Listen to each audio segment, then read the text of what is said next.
திருச்சிற்றம்பலம். திருஞான சம்பந்த பெருமான் தேவாரம் கள்ளார்ந்த பூங்கொன்றை என்ற பதிகம் பாடல் 10. இதன் பொருளை நாம் இப்பொழுது சிந்தித்து உணர்ந்து கொள்ளலாம். கடுத்து வரும் கங்கைதனை கமழ் சடை ஒன்று ஆடாமே தடுத்தவர் எம்பெருமானார் தாம் இனிதா உறையுமிடம். விடைத்து வரும் இலங்கைக்கோன் கலங்கச் சென்று ராமர் காப்பு உடைத்து அவனை பொருது அழித்தான் புள்ளிருக்கு வேளூரே. இதுதான் பாடல். கடுத்து வரும் கங்கை.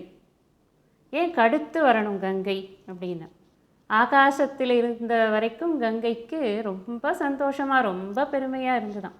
அங்கேயே வாழ்வது தான் அவளுக்கு மிகுந்த விருப்பமாக இருந்தது அப்படின்னு. பகீரதன் என்ற மன்னன் மிகுந்த பிரயத்தனப்பட்டு இந்த கங்கையை எப்படியாவது பூமிக்கு அழைத்து வர வேண்டும், தன்னுடைய முன்னோர்கள் கடைத்தேற அவள் வந்தால்தான் வழி பிறக்கும் என்பதனால் அதற்கு மிகப்பெரிய தவம் செய்தார். அதனால் அங்கு ஆகாசத்தில் சந்தோஷமாக இருந்த கங்கையை அங்கிருந்து கீழே போகுமாறு பூமிக்கு செல்லுமாறு பணிக்கப்பட்டார். அப்பொழுது இந்த கங்கையானவள் ரொம்ப கோபத்தோடு அவள் வராளாம். கடுத்து வரும் அப்படிங்கிறது அதுக்காக தான். அப்படி வேகமாக கோபத்தோடு அவள் வரும் பொழுது அந்த பாய்ந்து வரக்கூடிய கங்கையை தாங்கிக் கொள்வதற்கு பூமாதேவியிடம் சக்தி கிடையாது. அப்போ அந்த ஃபோர்ஸில் வந்தால் பூமியே உடஞ்சி போனாலும் போயிடும். அதனால் பூமாதேவி இதற்கு நான் என்ன செய்வேன் என்று அவள் கேட்கும் பொழுது சிவபெருமான் அவளை காப்பாற்றுகிறாள். நான் கவலைப்படாதேம்மா, நான் பார்த்து கொள்கிறேன் என்று. சிவபெருமானுக்கு 9 சடைகள் இருக்கிறது என்று சிவன் பற்றிய புராணங்களில் சொல்லப்பட்டிருக்கிறது. அந்த 9 சடைகளில் ஒரு சடையில் தான் அந்த கங்கையை அவர் ஏற்றுக்கொண்டாராம். அந்த ஒரு சடையுமே அவருக்கு முழுமையாக நனைந்து அது ஈரமாக ஆகவில்லை. அப்போ சடை எவ்வளோ பெருசு இருக்கும்? கங்கையே அவ்வளவு பெருசாக ஃபோர்ஸில் வரும் பொழுது அந்த கங்கை நீரை தாங்கிக் கொள்ளக்கூடிய அந்த சடையானது எவ்வளோ பெருசு இருக்கும் அப்படின்னு நம்ம பார்க்கணும். அதனால் இதெல்லாம் இந்த பெருமானுடைய பிரம்மாண்டத்தை நாம் மனதில் புரிந்து கொள்வதற்காக சொல்லப்படக்கூடிய விஷயங்கள். கமழ் சடை அப்படின்னு சொல்கிறார். எப்போ பெருமானுடைய சடையை பற்றி பேசினாலும் அது ஒரு அழகு தான். பெருமானுடைய சடை என்பது இந்த உலகம் முழுவதும் பிரபஞ்சம் முழுவதும் பறந்து விரிந்து இருக்கக்கூடிய சடை. இந்த நடராஜருடைய அந்த ரூபத்தை பார்த்தால் நமக்கு தெரியும் அவர் எந்த ஃபோர்ஸில் அவர் ஆடி இருந்தார் அப்படின்னா, சடை அந்த தரைக்கும் சடையும் பேரலாக இருக்குது. அதை சொல்கிறாங்க இந்த சயின்டிஸ்ட்ஸ் எல்லாம். என்ன சொல்கிறாங்கன்னா, அந்த சிலையை பார்க்கும் பொழுதே எந்த வேகத்தில் அவர் ஆடிக்கொண்டிருக்கிறார் என்பது நமக்கு தெரியும் அப்படின்னு. நிஜமாக தான் இதெல்லாம் சொல்கிறாங்க.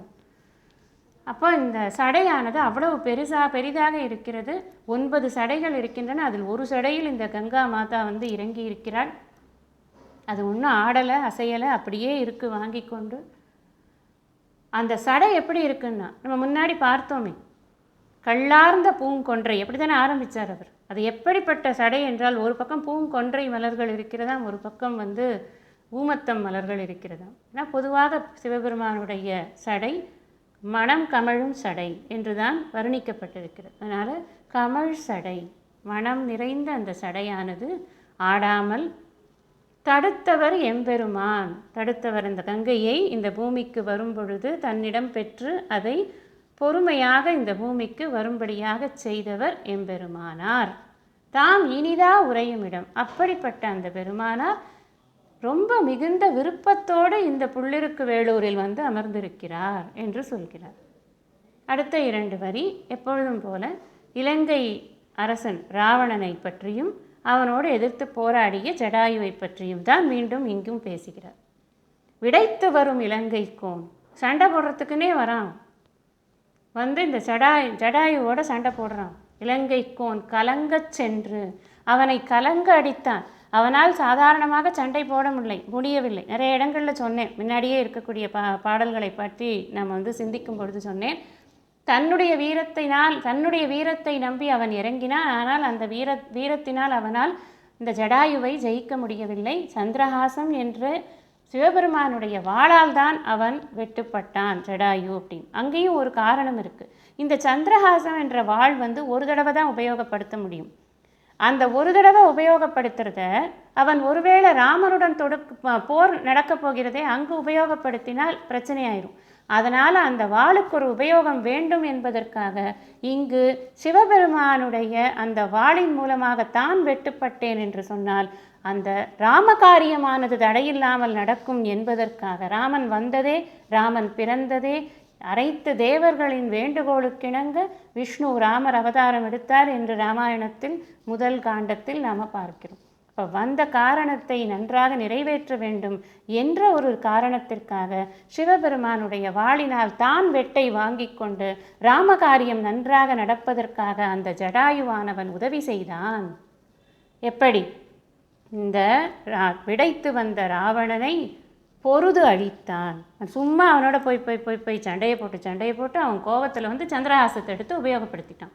இனிமே சந்திரஹாசத்தை எப்போவுமே உபயோகப்படுத்தவே முடியாது என்ற ஒரு நிலை அவனுக்கு ஏற்பட்டது.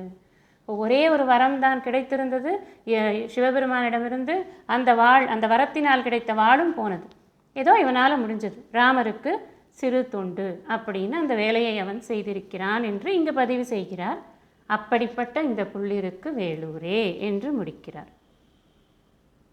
மீண்டும் அடுத்த பாடலுக்கான விளக்கத்தை அடுத்த பதிவில் நாம் சிந்திக்கலாம். திருச்சிற்றம்பலம்.